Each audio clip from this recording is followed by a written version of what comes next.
Right, so it is day 97 of my attempt to plant a tree for every single day of 2023, and you can see this hedge behind me, which you've seen in passing in a lot of previous videos if you've been watching them, and it does not privet, and it does relate to what we're planting today, so let's get on with it. As you may guess from my accent and my appearance and the fact that I live in Central Africa, I come from a fairly geographically scattered family, and so keeping in touch with relatives has always been a little bit interesting, but there are a few relatives that when my sister and I were little, my parents made sure we kept some measure of contact with, and actually one of those cousins has recently had children, and so her firstborn is actually his birthday today, and I have only met him a couple of times because he does, again, live in a very different place, but what I do remember is he was very, very keen on cherry fruits, and that is something I can very much approve of, but unfortunately we do not really have the climate for growing cherries here. There are a couple of nurseries who are selling cherry saplings, and I have been told that some of those trees even fruit, but I have my suspicions that those must be being planted on escarpments or other very frost-prone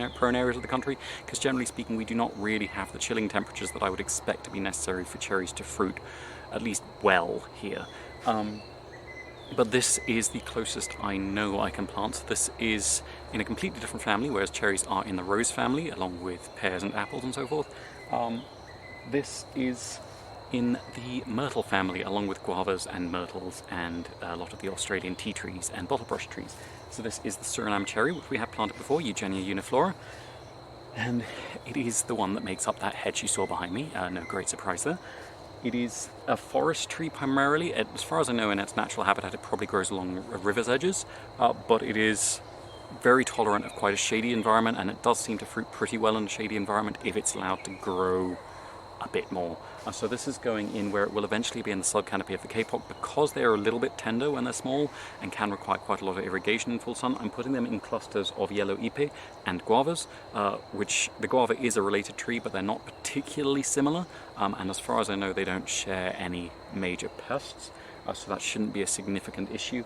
And the ipe is in the same family as the sausage tree. It's not particularly closely related to the myrtles, and a lot of these ipe will be thinned out as they grow up, so they should form a nice light canopy for these little Suriname cherries as they grow, but they won't be too much of a problem. I am digging quite deep holes for these because, again, it is a dry time of year and this is a tree that likes quite a lot of water, so I'm breaking through the hard pan down below the soil, and then I'm putting a little bit of water in that, letting that soak in, and then coming back up, backfilling it, and then popping the cherry on top.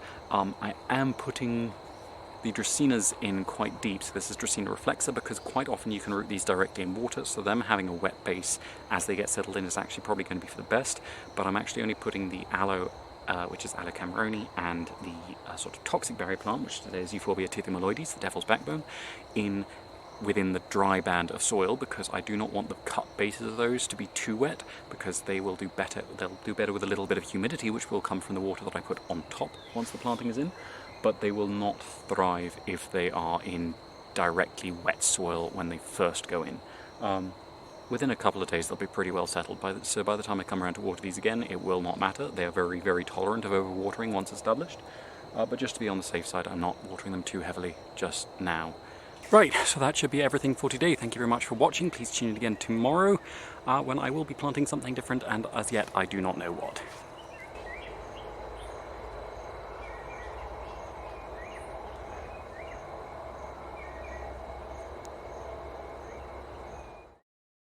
So this is Bubo africana, the spotted eagle owl. Just one of several eagle owls that enter Zambia, and the only one we have here. And it is the smallest, which I'm quite grateful for, because it is by far the grumpiest species of owl I've ever had to deal with in my life. We do also get occasional owlets, and quite regularly we have barn owls and grass owls around, occasionally wood owls, and none of them have ever injured me. These make me bleed on the regular. They nest in some of the outbuildings, or on top of some of the outbuildings, and when they fledge, they become quite grumpy about the protection of their fledglings, even from things that are no threat. Anyway, African eagle owl.